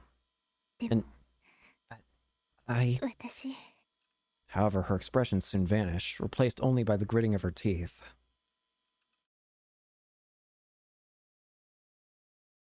Does he have some form of dissociative identity disorder? It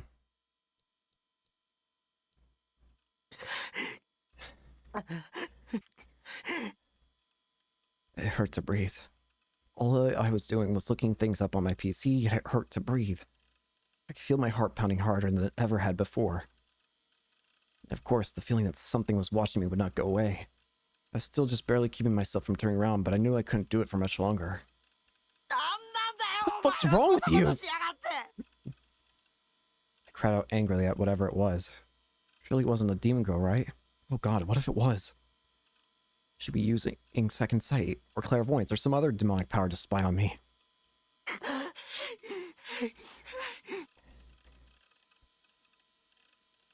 The chills on the back of my neck were gradually growing stronger, to the point where they were getting slightly painful, like jolts of electricity coursing through my body.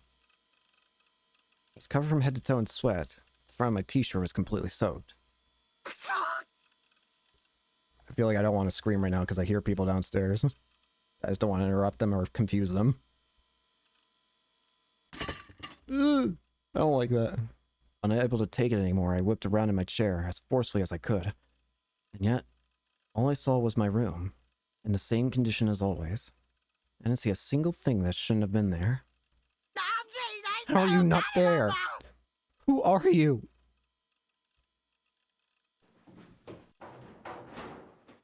With a yell that was closer to a shriek than anything, I burst up from my chair and went to make sure the door was locked. And much to my relief, it was. I wiped away the sweat on my forehead with my sleeve. Anytime the camera turns like that, I'm scared. Returning to my PC, I focused on the monitor once more. It was still displaying what I had been researching earlier. Precognition.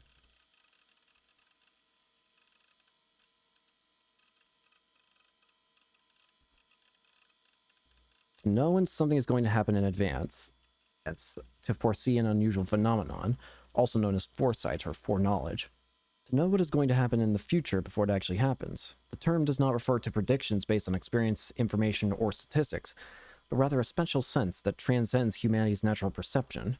It has not been scientifically proven yet. The way it manifests differs from person to person, with the most common being visions and prophetic dreams. Belief in precognition has existed since ancient times, where shrine maidens were often heralded as carriers. Psychics and fortune tellers are the modern incarnation of this belief, but there are many false actors who enjoy taking advantage of the superstition, claiming they have precognitive powers in order to swindle others.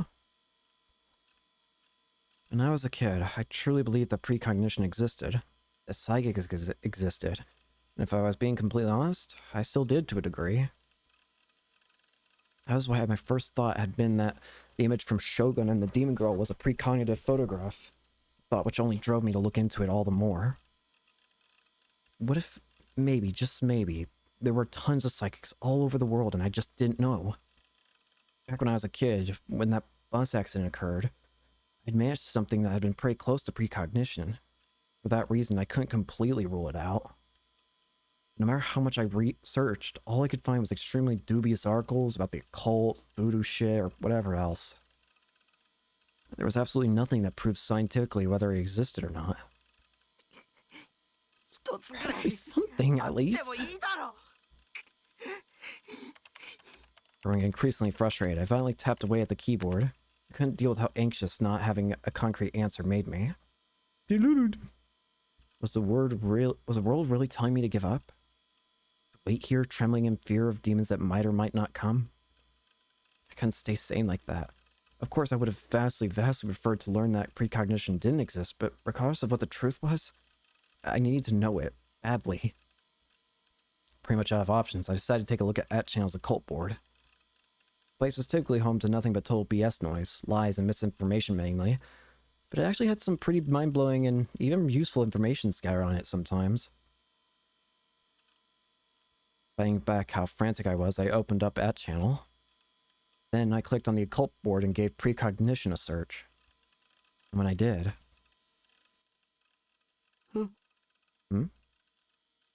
Precognition and prophecies. Phantasm, General, New Gen 43, blah blah blah. Shilly predicting the future of Japan. Precognition thread. Number of dudes who want fest time. Queen of Precognition to kick their shit in. 967. The Messiah. FES precognition discussion. Precognition, fuck Phantasm. Thread 11, more like superstition. What do you guys think of Phantasm's prophetic songs? Clear precognition, IMO. Why Phantasm are literal murders pretending to have precognition, part 5. If you've had precognitive dreams, get your ass in this thread. Trolls, get the fuck out. Logging off to hear FES's prophecies, precognition, IRL, part 3. Fez. My search pulled up a surprising number of threads. About 30 of them. Was precognition a hot topic on @channel at the moment? With the goal, I checked the thread titles one by one. Phantasm. Phantasm? FES? Most of the threads contained those two keywords. In addition, New Gen discussion had also wormed its way in, with lots of unsettling terms like prophetic lyrics and murderer being used. What's this? Deluded. Having never heard of the Phantasm before, I went to Google them. Apparently, they were a Shibuya-based 4-piece gothic punk band that had been doing live concerts recently. They were so popular, in fact, that they were completely dominating the indie music scene, with a female vocalist known only as FES. Anyway, to check whether it was related to precognition or not, I clicked on the thread at the top titled Precognition and Prophecies, Phantasm, General, New Gen 43, and gave the contents a brief skim. Oh god. Whoops. Precognition and Prophecies, Phantasm, General, New Gen 43. Comment says everyone, but yeah, let's all go to the concert Sunday. Those who do will enjoy Fest Summer's Black Mass without letting any of it go to waste. Miss out and you'll be getting the crucifixion treatment, Limfao. I read the lyrics, but it still feels like a stretch. The phrasing is vague as shit. There's no way any are actual prophecies. If I'm wrong though, have mercy on me, crucifixion killer, lol. Calling it precognition or a prophecy or whatever the fuck is taking it way too far, Lamau. This ain't Nostradamus, so how about we just sit back and enjoy the music for what it is? FES's stuff ain't bad lyrically, but I definitely feel the New Gen connection, to be honest. Everyone always talks about FES. Rip the composer Rio. Poor guy's getting no credit. Fezton's lyrics force me to find the meaning of life. It's a trap. Festars are total shitters. I want to be installed by Fezton that... I want to be installed by Fez Summon that chill voice verse while she grinds her boots in my ass over and over until it feels like my eyes are gonna fall. We're just gonna skip that one. In fact, we're gonna skip this one. Stop bumping the shit. This what you guys mean by New Gen prophecy stuff? O servant revealed by the light of the moonlit night, connect the phantasmal past which leads to this place. Little do they know their screams will soon turn to silence, and repose shall fall upon us as we link hand in hand within the wind. Oh. And repose shall fall upon us as we link hand in hand within the wind. Yeah, I guess there would be a connection there. I mean, with the suicide one, because it was the 5 girls with the, who were apparently found to have been holding each other's hands because of the fingernail stuff. Now you're gonna get it. Don't like the lyrics, dumbass. Those lyrics. Depending on how you interpreted them, they could be seen as referring to the group dive. Yeah. And yet those lyrics had been released 2 months ago, which meant they hadn't been written after the crack of fiction. Is this precognition? Could just be a coincidence. Or could Phantasm yet be yet another one of the Demon Girl's underlings? I read the thread in more detail, only to find out that each of the 3 new-gen incidents had all been prophesied by Phantasm's lyrics. However, the lyrics for the songs that supposedly prophesized the man-child and crack of fiction incidents had not been posted on that channel. Apparently, uploading them online was viewed as a taboo of sorts. The philosophy seemed to be, if you really want to know, just go to the concerts and buy an album yourself. Regardless, there was a great number of people online trying to predict the next new gen case based on the songs Phantasm had performed thus far. And apparently, ever since new gen kicked off, Phantasm's albums have been completely selling out. They've been so successful, in fact, that even the mainstream media picked up on it. Gothic band boasting cult following rises among the youth of Shibuya. News stories like that were popping up all over the place. The one writing the lyrics was the head singer, Fez. Nobody knew her real name. What if Fez was actually the Demon Girl? If she was, it would explain how she managed to prophesize the incidents literal months before they occurred. The Demon Girl was the culprit, after all.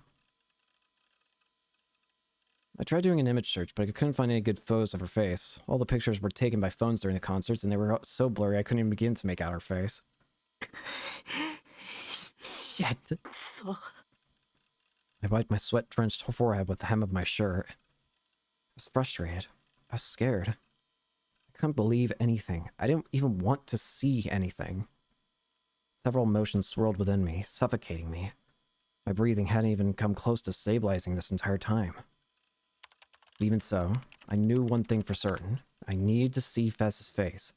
With trembling fingers, I typed in Phantasm's name and clicked on their official website. Bruh. The site was mostly black, decorated only by a text of uniform, deep crimson color. It was unrelenting in its simplicity, and yet felt so incredibly eerie and strange. There was barely anything on the site at all, just basic information on their concerts and discography. There wasn't even a single image. There were no profiles on the band members, nor anything on their song lyrics. Well, if they were a culprit, they won't want their face on the internet anyway. Talk about thorough. I took a look at their performance schedule and saw that they typically performed about every other week. Their next concert was the day after tomorrow. If I went to it, I'd be able to check whether Fess was the Demon Girl or not. But even if I did find out they were one and the same, what would I even do? Report Fess to the police? Cry and beg for her to leave me alone? Bring a crucifix and attempt a mock exorcism? Yeah, none of those were gonna happen. I was up against a demon. There's no way in hell an otaku freak like me could come out on top. Problem is, if I didn't, I'd die. She'd transform my corpse into her newest art piece, and I'd be posted on the all things new gen inside as yet another case. Fuck that. But if I didn't do something, I'd never find out what that picture of me that Shogun had sent really meant. And on the off chance that Fez wasn't connected to that demon girl, maybe I could ask her to help me fight against whoever that demon girl actually was. Like that ever gonna happen. I'd never survived going to a concert. I'd never been to one in my life. That sort of thing was infinitely beyond my own comfort zone. Not to mention concert halls were cramped and dark and noisy and crowded. Ugh, just imagining a place like that made me want to hurl. I don't like concerts either, honestly. I was at my wit's end. I had no idea what to do. The chills in the back of my neck still hadn't gone away. and the painful prickling sensation suddenly turned into a burning one. I looked behind me yet again, but like always, nobody was there. Just stop, please. I closed my eyes tightly, focusing on nothing other than waiting for the gaze to disappear. I didn't want to go through this torment for the rest of my life. For all I knew, the gaze would straight up kill me someday. Think, Takumi. What can I do? Think.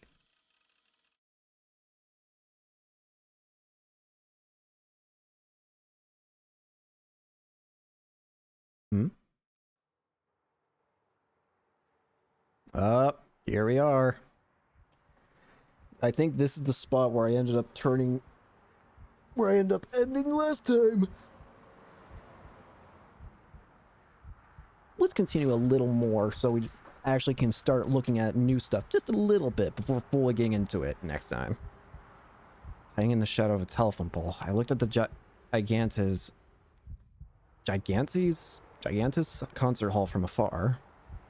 After agonizing over it all day yesterday, I had somehow managed to nut up and did what needed to be done.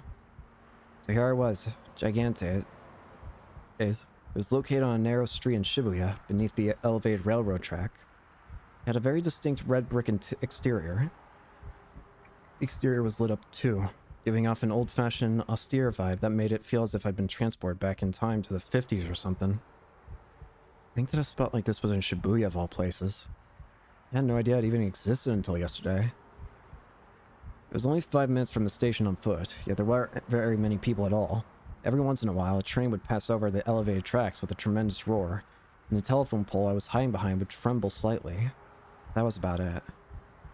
Just a moment ago, there had been a bunch of what appeared to be Phantasm fans in front of Gigantes. Some of them were wearing outfits so out there I'd almost mistaken them for cosplayers. However, what surprised me the most was that there honestly weren't that many of them. Despite being such a huge topic online, there must have been no more than 100 people. Regardless, they were all inside the building now. The concert had already begun, but since none of the audio managed to bleed outside, it certainly didn't feel like it.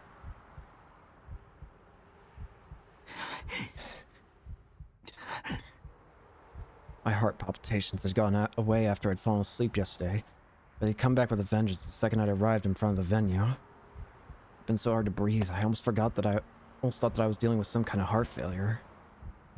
But really, I knew exactly why it was so bad. The place was filled with a thick, impenetrable darkness. The demon girl and her underlings could be lurking around any corner. Knowing that, I'd been on the lookout for anyone that might attack me ever since I got here. The sheer anxiety and paranoia was comparable to what it felt like going through the Wands volcano dungeon in Miyaso. Mobs in the Wands volcano dungeon were OP as hell, and it was surrounded by the kind of lava that insta-killed you if you so much as clipped it with your pinky toe. That shit couldn't have been play-tested. The amount of times I've died there, holy hell.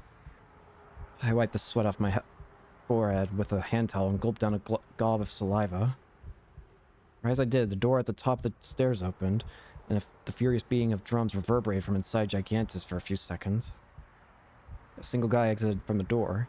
He jogged nimbly down the stairs and then toward me. Oh god. Oh! Yo, Taku! Sup, Taku? Been waiting long. I invited Misumi-kun to go to the venue with me. As I didn't know his phone number, I'd been forced to go to school today just to ask him to go. If he hadn't come with me, I probably wouldn't have even made it this far. And even if I'd somehow forced myself to go in the building alone, if the demon girl was there, it'd be a certified game over. So I had Misumi-kun operate as a scout. I did feel bad about throwing him into the line of fire, so I obviously hadn't told him about that part. The only people I could rely on were him and Nanami, so I picked the less annoying of the two, Misumi-kun. Yeah, I even covered his ticket costs, so in a sense, you could say I'd hired him for 1,000 yen. Right, here's the CD. Grabbed one for myself, too. Misumi-kun handed me a Phantasm album. They were being sold for an outrageous premium in online auctions, but I heard on that channel that they were also available at their concerts, so I'd asked Misumi-kun to buy one for me. And now that I had one, I'd achieved half the goals I'd set up for myself. As for the remaining half... honestly though, they were way better than I thought they'd be. Phantasm, I mean. Misumi-kun had been acting pretty excited ever since he exited the venue. Never really listened to them before, because, you know me, I'm no sheep. Besides, I figured they were overhyped, but just that little bit I heard just now was enough to make me a real fan. The other thing I'd asked Sumikun to do was report anything in particular that stood out about the band members. I knew they would all come out on stage once the concert started, so all I'd wanted him to do was a quick scan, then head back to me right after. And yet, despite my very specific instructions, he hadn't come back for a full 5 minutes after the show started. This is probably because he listened to the entirety of the first song. And dude, the singer, fine-ass woman right there. You got some good taste, my man. I sighed internally, thinking with the wrong head like usual. Why was I even surprised? So much for I'm no sheep. What'd she look like? Oh right, the report. I dig this, by the way. Kinda feels like I'm a detective or some shit, you know? Sumiku grinned himself and I pressed him again to tell me about Fez's appearance. Well, for starters, she had short hair. Huh? And just like that, there was already a huge discrepancy. Did that mean Fez wasn't the demon girl? No, wait, I couldn't let myself jump to conclusions here. She could have cut her hair, or she could have used hair extensions, or she could have changed in some other way. It wouldn't surprise me if she'd been in disguise or when I'd seen her at the crime scene. Hairpiece. Type of hair accessory is a patch of artificial hair worn primarily by women for fashion purposes. Follow without question. Black mass. EID. Clairvoyance. Dude. A degradation of the word dude. Alright, now I think I'm going to go ahead and end it here for today. I just wanted just a little taste of the new stuff, so it convinces me to actually get into to actually continue with this time, unlike what I did last time. So this is from now on true blind, I think, because I didn't even get past this part before. I mean, I did forget everything before, but does that say an internet escape? It does. Anyways, we're gonna end it here for today. Thank you all so much for watching. Hope you enjoyed. Hope to see you all later. Peace.